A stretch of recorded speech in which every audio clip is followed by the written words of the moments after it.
अस्सलाम वालेकुम, कैसे हैं आप सब। Welcome back to my channel and welcome back to another vlog. आज का व्लॉग बहुत ही इंटरेस्टिंग और बहुत ही स्पेशल होने वाला है।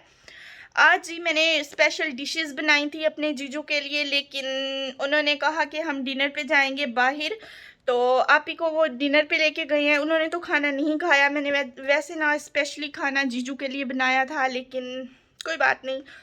तो वो डिनर पे चले गए थे, उन्होंने तो खाना नहीं खाया। बाकी हम लोग बच गए, मैं और मासी हैं, तो हम खा लेंगे। लेकिन अभी भूख मुझे भी नहीं है। जो इंसान खाना बनाता है ना, वो बिल्कुल भी शौक से नहीं खाता। मुझसे तो नहीं खाया जाता। तो अभी जिस वक्त मेरी हालत बहुत बुरी है, क्योंकि सारा दिन मैं चूल्हे पे बैठी हूँ। तो अभी जी भाई और आप ही नहीं आए घर वापस, तो वो आ जाएंगे। मैंने कहा चलो इतनी देर में मैं व्लॉग एडिट कर लेती हूँ। खाना बना के मैं फ्री हो गई हूँ, तो अब जी व्लॉग अपलोड करती हूँ। आगे जाएं आप लोग, व्लॉग देखें और इंजॉय करें।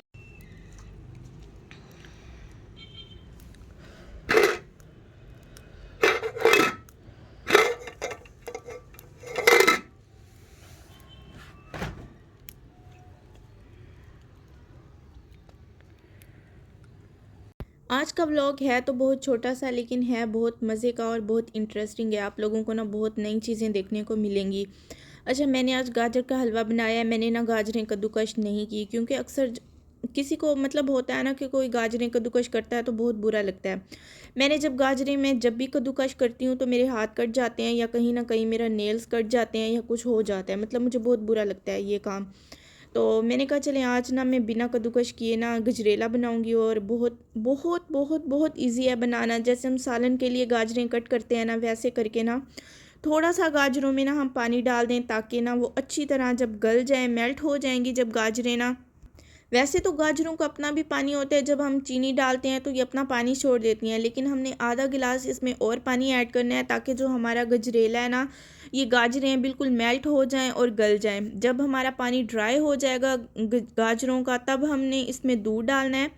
और ड्राई पानी इसलिए हमने बिल्कुल करना है ताकि हमारे गजरेले का टेस्ट ख़राब ना हो, इसमें पानी शामिल ना हो। अच्छी तरह इसको खुश्क करना है। फिर मैंने इसमें दूध डाल दिया था। अच्छा, मुझे घर का गजरेला इसलिए अच्छा लगता है, मैं अपने लिए इसलिए बनाती हूँ, ताकि जो बाहर से हम लेते हैं ना उसमें और भी काफ़ी सारी चीज़ें डाल देते हैं, लेकिन मुझे ना सिर्फ दूध और गाजरों वाला गजरेला ही अच्छा लगता है। इसमें और चीज़ कुछ भी मैं ऐड ना करूँ मुझे अच्छा नहीं लगता, इसलिए मैं नहीं करती। आप लोग देख सकते हैं चूल्हे का जो मेरा काम है ना, इस वाले चूल्हे का वो ख़त्म हो गया था। तो अब जी मेरा ये काम तो हो गया फ़ाइनल। अब मैं नीचे जाऊँगी किचन में, और यहाँ पे मैं किचन में आ चुकी हूँ। अब मैंने बनानी है जी फ़िश। फटाफट से मैंने काम करने हैं ताकि गैस ना चली जाए, फिर मुझे टेंशन होगी। क्योंकि फ़िश तो हम गैस पे ही बनाए तो अच्छी बनती है, क्योंकि लकड़ियों पे आग कम हो जाती है, ज़्यादा हो जाती है, तो फिर इसलिए अच्छी फ़िश नहीं बनती।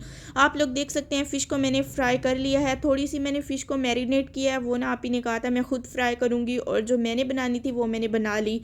ज़्यादा हमारे घर में कोई भी शौक़ से फ़िश नहीं खाता। मेरी आप ही को तो बिल्कुल पसंद नहीं है। सिर्फ मैंने ये जीजू के लिए बनाई थी, और मुझे भी शौक़ से मैं भी खा लेती हूँ। अच्छा, बाकी जो मसाले हैं, ये जो मैंने है ना इसमें ऑयल डाला है, प्याज डाले हैं, टमाटर डाले हैं। वो तो जो हर कोई डालता है, मैंने वही चीज़ें डाली हैं। कोई मैंने अनोखा काम नहीं किया। रेसिपी मैंने डिटेल से रिकॉर्ड नहीं की, क्योंकि मेरे पास टाइम बिल्कुल नहीं था। आप ही जीजू घर पे नहीं थे, उस्मान भी नहीं था। मैंने कहा इससे अच्छा कोई टाइम है नहीं, फटाफट से मैं काम कर लूँ, फिर उस्मान आएगा और तंग करेगा। अब जी मैंने इसमें फ़िश डाली है। फ़िश डालने के बाद मैंने दही ऐड की है, और उसके बाद मैंने 5-10 मिनट पकाई है, और फ़िश मेरी तैयार।